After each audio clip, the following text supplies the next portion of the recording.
Hey guys, this is a video about volume formulas. So it's important that we understand how the formulas are created so we don't just have to look at a sheet and memorize them. So let's check out some three-dimensional shapes and figure out how we calculate the volume of them. So the volume is like the space inside of a three-dimensional shape. So let's say we had a rectangular prism here. I'm going to label the dimensions of it. So this side, I'm going to call it the length, like an L, cursive L. This side is going to be called the width, and I'm going to call this the height. You can choose any letters you want. You could call it like base, width, height, anything you want. So the way I would calculate the volume of this guy is I would find out the area of the base of it. So the base of this shape is a rectangle. And how do I find the area of a rectangle? The area of a rectangle is length times width. And then picture this, really to find the volume, I'm just picturing like I need a bunch of layers of length times width. Like I need to build up this base so it goes all the way to the top of the rectangle. And so how many layers am I gonna need? Well, I need to know the height. So then basically all I'm gonna do is multiply the area of my base times the height. So the volume formula for the rectangular prism is length times width times height. Or another way to say it, just in general terms, would be I find the area of the base and I multiply that by the height. That's actually how I would find the volume of any prism. So any prism, I would find the volume by doing the area of its base and multiplying it by its height. And we can identify a prism because, you know what, it has like the same top and bottom, and then it's connected by some straight sides.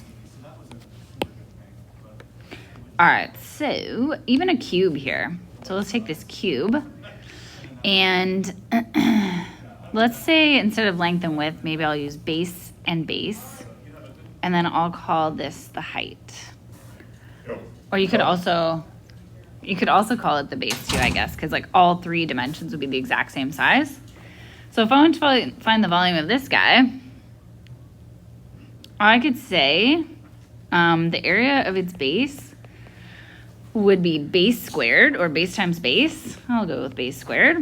And then I just have to multiply it by its height. So base squared times height. Or since I know the height's going to be exactly the same size as the base, since it's a cube, I could even just say the volume is base cubed, or base times base times base. All right, cool. Moving on.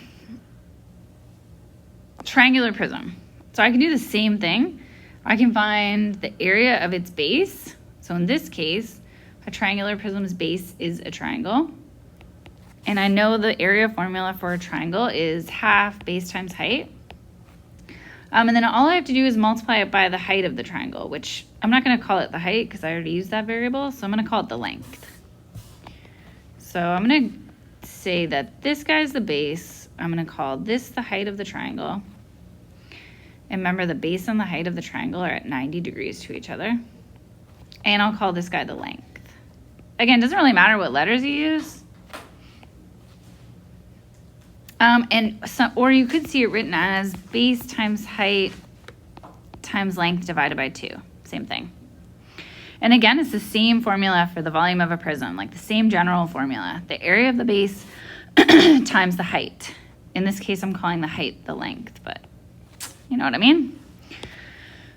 Okay, moving on, the cylinder. Although not technically a prism, it still functions in the same way with its volume formula. So check it out, we got a circle as its base. So the area of a circle is pi r squared. And then all we have to do is multiply that by the height. So we got area of base times the height. So pi r squared times h for the volume of a cylinder. Okay, and just really quickly, so these are all prisms-ish. They all function in the same way. So they all have the same kind of like general formula for volume, area of base times height. So let's take a look at how pyramids volume formulas work. Sorry. Okay, so let's look at our cube. See this cube right here? let's say we had a pyramid. Let's say we had a square-based pyramid. I'm going to draw it. So let's say it has the same exact dimensions as our cube.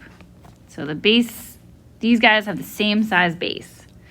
And let's say their height is also the same.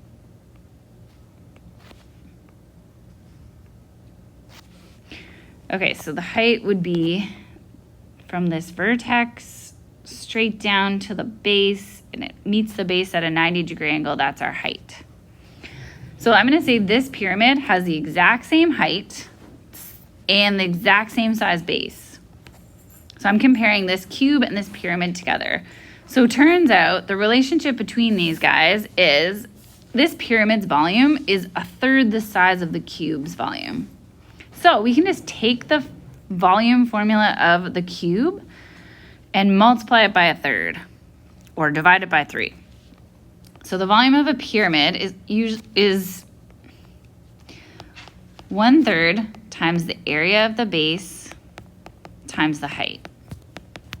So it's similar to a prism, but it's only 1/3 of the size, assuming it has the same dimensions. Okay, so for this guy, it would be base squared times height divided by 3. Or you might see it written as 1/3 base squared times height. So that's a square-based pyramid. So like if I knew, never mind, not going down that road. Okay, next shape. Okay, we got a triangular prism. Let's say we had a triangular pyramid. So that's a pyramid with a triangle base. Can I draw that? We shall see. Not well. It's not bad. Okay, so we could call this a triangular pyramid or a tetrahedron. And guess how it's related? It's 1/3 of a triangular prism. Okay, so if this is our formula for a triangular prism, we got 1/2 base times height times length. Then if it's a pyramid, we're just going to get 1/3 of that size. So we're going to multiply that by 1/3. All right, what happens when we multiply 1/3 by half? We get a 1/6. So 1/6 times base times height times length. Or base times height times length divided by 6. Okay, cool. And the final shape we're going to do, just like a cylinder is not really a prism, a cone's not a pyramid, but they have the same relationship as the pyramids do to the prisms. So let's take a cone, circle base, meets at a vertex. Okay, so let's say these guys have the same radius and they're the same height. The way that they would be related to each other is this cone would be 1/3 the volume of this cylinder. So the way that we would write the formula would be 1/3 pi r squared times height, or we could write it as pi r squared times height divided by 3. All right, so that's how volume formulas work. So you don't even need to memorize them. They kind of make sense. And that's how the prisms are related to the pyramids. You kind of look at their bases. You look at their bases. And instead of see the prisms have the same top and bottom, the base is the same as the one across from it. And then they're connected by these straight sides, whereas pyramids, they have that same shape base, but then they meet at a point, or you could call it a vertex. All right, that's it.